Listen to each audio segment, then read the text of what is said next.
দীর্ঘদিনের বৈষম্যের প্রতিবাদে এবং নবম পে স্কেল বাস্তবায়নের দাবিতে দেশজুড়ে একযোগে মানববন্ধন করেছে বাংলাদেশ আন্তঃবিশ্ববিদ্যালয় কর্মচারী ফেডারেশন। সংগঠনের আহ্বানে আজ রবিবার দুপুর 12টায় দেশের সব পাবলিক বিশ্ববিদ্যালয়ে একযোগে এই গুরুত্বপূর্ণ কর্মসূচি পালন করা হয়। মানববন্ধনে বক্তারা ক্ষোভ প্রকাশ করে অভিযোগ করেন, সর্বশেষ 2015 সালে ঘোষিত অষ্টম পে স্কেলে 11 থেকে 20 গ্রেডের কর্মচারীরা চরম বৈষম্যের শিকার হন। নিম্ন গ্রেডের সামান্য বৃদ্ধি, 20 থেকে 19 গ্রেডে মাত্র 200 থেকে 300 টাকা, সর্বোচ্চ 500 টাকা বাড়ানো হয়েছিল। অন্যদিকে 11 থেকে 10ম গ্রেডে পার্থক্য ছিল 4000 থেকে 5000 টাকা পর্যন্ত। এমনকি কিছু গ্রেডে 10,000 টাকারও বেশি পার্থক্য রয়েছে।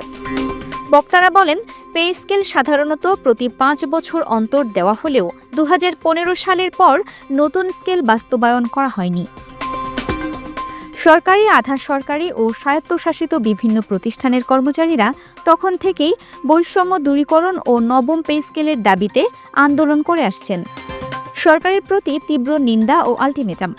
বক্তারা জানান, কর্মচারীরা অন্তর্বর্তীকালীন সরকারের প্রতি বিশেষ আশাবাদী ছিলেন। সরকার বিভিন্ন বেসিক সংগঠনের প্রতিনিধিদের সঙ্গে বৈঠক করে মতামত নিয়েছিল। তবে এখন বলা হচ্ছে যে বর্তমান সরকারের সময় পে স্কেল বাস্তবায়ন সম্ভব নয়। বক্তারা এই বক্তব্যের তীব্র নিন্দা জানান।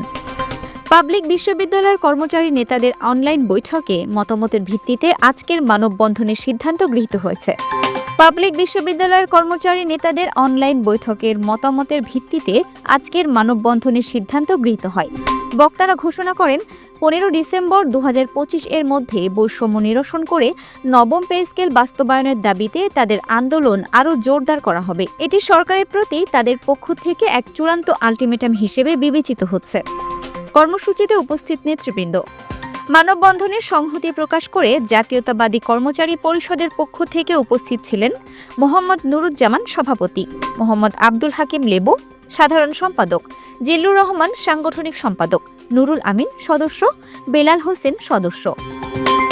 Multimedia desk, Dinajpur TV.